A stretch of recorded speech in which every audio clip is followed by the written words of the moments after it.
एक फैक्ट्री कोई सरकार ने लगाई हो, एक कोई बड़ी कंपनी यहां पे लगी हो, तो क्यों भाई हमारे में कांडे लग रहे हैं? हमारे बच्चों के लिए रोजगार कभी बना ही नहीं। बाकी चीज तो छोड़ दो, दुनिया चांद पे पहुंच गई, हम अभी भी लड़ाई लड़ रहे हैं नाली की नाली ठीक नहीं हुई, सड़कों पे पानी है गंदा। हमारी ये दुर्गति हो रखी है। कलायत पिछले 30-40 साल से 3 परिवारों के बीच में उलझ के रह गया। युवा साथी हमारे, उसको देख करके साफ एहसास हो गया है कि आप लोग बदलाव चाहते हो।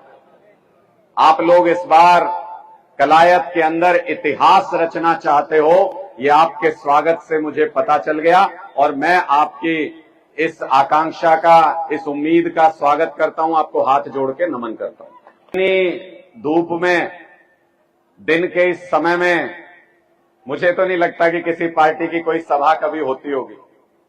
ये आम आदमी पार्टी वाले ही हैं जिनके अंदर ये जुनून है कि समाज को बदलना है, देश को बदलना है, अपने बच्चों के लिए अच्छा भविष्य बनाना है। उसके लिए धूप में भी खड़ा होना पड़े तो हम धूप में भी खड़े होकर ये लड़ाई लड़ने को तैयार हैं। आपके इस जज्बे को सलाम करता हूं। आपने जो आशीर्वाद दिया उसको सलाम करता हूं। मैं आप लोगों के बीच में एक अपील लेके आया हूं। पहली बार वोट मांगने आया हूं आपके बीच में।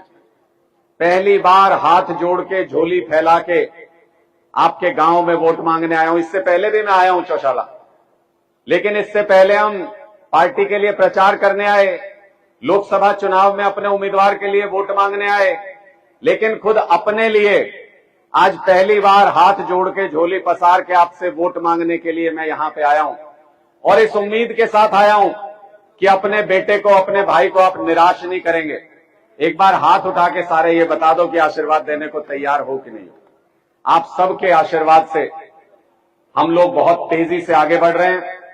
पूरे कलायत में इस वक्त ये चर्चा है कि भाई आम आदमी पार्टी वाले पहली बार विधानसभा चुनाव लड़के और पहली बार में ही विधायक बनाने की तैयारी में हैं। जनता का इतना आशीर्वाद मिल रहा है, ये सब आपकी वजह से है, आपके आशीर्वाद और प्यार की वजह से। किस लड़ाई को लड़ रहे हैं हम लोग, समझना। मैं 2-4 बातें करूंगा बहुत थोड़े में। आपको इंतजार करना पड़ा काफी देर तक, उसके लिए भी मैं माफी मांगता हूं। लेकिन जहां जाता हूं, अब आना तो मेरे बस में था, यहां पे जाऊंगा कितनी देर में वो तो आप तय करोगे। जब तक आप गांव में रोकोगे तब तक तो मुझे रुकना ही पड़ेगा। आप लोगों से इतना प्यार है, इतना स्नेह है, आपको इनकार नहीं कर सकता। ऐसा ही हर जगह पे होता है। पूरे कलायत में जहां जा रहा हूं वहां पे ऐसा ही सम्मान और प्यार मिल रहा है, ऐसा ही आशीर्वाद मिल रहा है। इसलिए वहां देरी हो जाती है किसी जगह पे, उसके लिए माफी। लेकिन ये लड़ाई हमारी बहुत बड़े बदलाव की लड़ाई है। अगर किसी को लगता हो कि हर चुनाव की तरह इस बार भी आप विधायक चुनने की लड़ाई लड़ रहे हो, तो अपनी सोच को ठीक करो। इस बार का चुनाव विधायक चुनने का चुनाव नहीं है। इस बार का चुनाव ये तय करने के लिए है कि हरियाणा की राजनीति आगे चल के किस करवट बैठेगी। हरियाणा की राजनीति कलायत से चलेगी कि नहीं चलेगी, ये इस बात को तय करने का चुनाव है। अब तक इतनी सरकारें आई, वोट तो हर 5 साल में देते ही हो। वोट तो हर 5 साल में किसी न किसी को बदल बदल के देते ही हो। लेकिन अब तक इतनी सरकार आ गई, मुझे बता दो अगर कलायत में, इस पूरे इलाके में एक फैक्ट्री कोई लगी हो, तो एक फैक्ट्री कोई सरकार ने लगाई हो, एक कोई बड़ी कंपनी यहां पे लगी हो, तो क्यों भाई हमारे में कांडे लग रहे हैं? वोट तो हमारा भी ऐसा है, जैसा बाकी पूरे हरियाणा का वोट है उसा वोट हमारा है।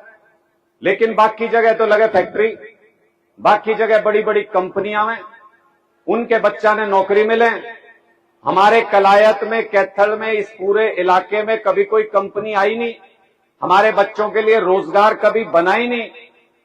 बाकी चीज तो छोड़ दो, दुनिया चांद पे पहुंच गई, हम अभी भी लड़ाई लड़ रहे हैं नाली की नाली ठीक नहीं हुई, सड़कों पे पानी है गंदा। हमारी ये दुर्गति हो रखी है।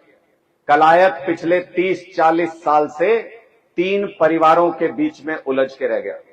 3 परिवारों के बीच में कलायत उलझा हुआ है पिछले 30-40 साल से। एक बार इस परिवार को वोट देते हो आप लोग, फिर इस परिवार को वोट देते हो, फिर तीसरे को देते हो। जब तक तीसरे को देते हो तब तक भूल जाते हो कि पहले ने क्या जुल्म किए थे।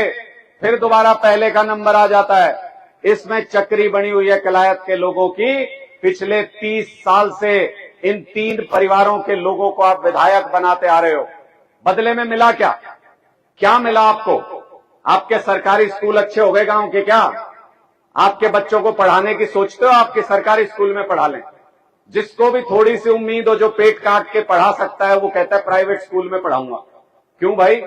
ये सरकारी स्कूल के लिए जमीन आप ही ने तो दी थी गांव की। याद है जब इसके कमरे बने होंगे तो आप ही लोगों ने चंदा देके वहां पे मेहनत करके ये कमरे बनवाए थे। पूरे हरियाणा में ऐसे ही हुआ, गांव के लोगों ने अपने बच्चों को पढ़ाने के लिए ये सरकारी स्कूल बनवाए थे।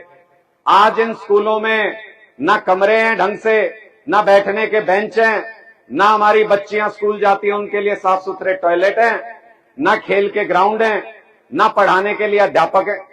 तो फिर ऐसे स्कूल में भेज के अपने बच्चों को क्या करें? सिर फोड़ेंगे हमारे बच्चे वहां दीवारों के साथ? वहां पढ़ाई का तो कोई इंतजाम है नहीं। इतनी बार आपने विधायक चुने, बार बार बदल बदल के, आपके बच्चों की पढ़ाई का इंतजाम ही नहीं कर पाए। इतनी बार आपने विधायक चुने, बदल बदल के, पार्टियां बदल के देख ली। आप मुझे बता दो, अगर भगवान ना करे कोई हारी बीमारी आ जाए परिवार में, इलाज करा सकते हो क्या यहां कहीं जाके? अगर सरकारी अस्पताल में जाओगे तो इलाज के नाम पे क्या मिलता है? कागज के ऊपर लिख देते हैं पीजीआई चंडीगढ़, पीजीआई रोहतक। क्यों भाई? यहां इंसान नहीं रहते क्या? यहां इंसान नहीं रहते? यहां अच्छे अस्पताल नहीं बन सकते क्या? यहां ऐसा अस्पताल नहीं बन सकता क्या कि जहां पे जाओ तो सारी दवाई, सारा इलाज हम लोगों को मुफ्त में मिले, सरकार दे, जैसे दिल्ली में देती है और जैसे पंजाब में देती है सरकार? ऐसा तो यहां भी हो सकता है ना। किसी ने कोशिश ही नहीं करी और हमने भी कभी इन बातों के बारे में सोचा ही नहीं। बिजली 24 घंटे आती हो तो बता दो, पानी घर घर तक पीने का पहुंच गया और साफ पानी आता हो तो बता दो। सारे गांव की कलायत में ये हालत है कि गंदे पानी के बाहर निकलने का इंतजाम नहीं है और पीने के पानी का घर तक पहुंचने का इंतजाम नहीं है।